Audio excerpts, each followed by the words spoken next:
So I've just received this email from Dustin, and he wants to improve the spirituality aspect of his life. And he believes meditation is the answer. He's wondering what's the best way to get started and remain consistent. Dustin mentioned my app reviews, but doesn't know how important this distinction between non-duality and dualistic meditation practices. Dustin mentions that he struggles with anxiety. Dualistic meditation is going to help with this. Non-dualistic meditation is just going to increase the span of how much you apply what you're learning from meditation. With dualistic meditation, it might be more of a practice, something you sit down and do for 20 minutes to find some calm in your life and to practice being in a different state of arousal, a calmer state. And then this can be something that you can fall into more, which can transform the overall sense of peace you have in your life. With non-dual meditation, you're more likely to be encouraged to be using your meditative skills throughout every waking moment of your life, not just when you sit down to practice. So if you've got quite specific goals, dualistic meditation's really good. If you're going for a whole kind of spiritual transformation in your life, then non-dual practices can become more relevant. For your dualistic meditation, if I was just getting started, I would download Smiling Mind. Smiling Mind has got dualistic practices, but if you give that a go, just go through everything on the app. It's not for profit, so it's free to download. You're going to go from knowing nothing about meditation to having a really good grasp on all the basics, which is going to enhance your spiritual journey anyway. From there, what I would do is download at least a trial.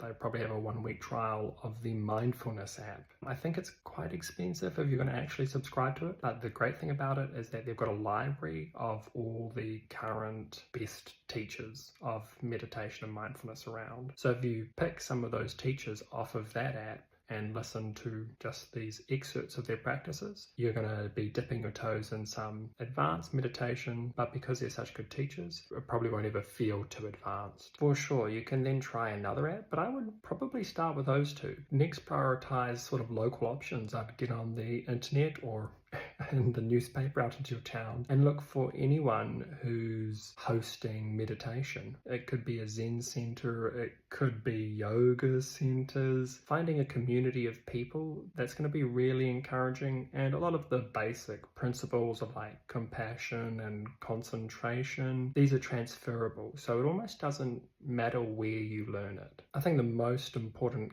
key to staying consistent isn't subscribing to some kind of system. It doesn't really matter what technique you use, it's just following your curiosity. There are endless ways of coming into meditation, and as long as you kind of keep going, whether that's reading or practicing independently, and kind of follow the Buddha's wise words, if we want to know our mind more, watch it. Yeah, you can sit down on a park bench like I did and just start watching your mind and awareness. You may come up with a better way of practicing or more instinctive, insightful developments than if someone's leading you, or if you are going to a center. To remain consistent, you also always want to be getting out of the practice what you want to be getting out of it. For some people, having something solid, basic that they can apply 10 minutes, 15 minutes, 20 minutes in the morning, that's what's important. So make sure if that's what you want, you get that out of what you're doing. If you want to have crazy discoveries about yourself and the universe, it's possible to progress in a way where that is what you're getting. So I think it's just be clear about what you want and make sure you're getting it. For Dustin here, he used to use an app which you can't find where he would listen to it while he was walking. Walking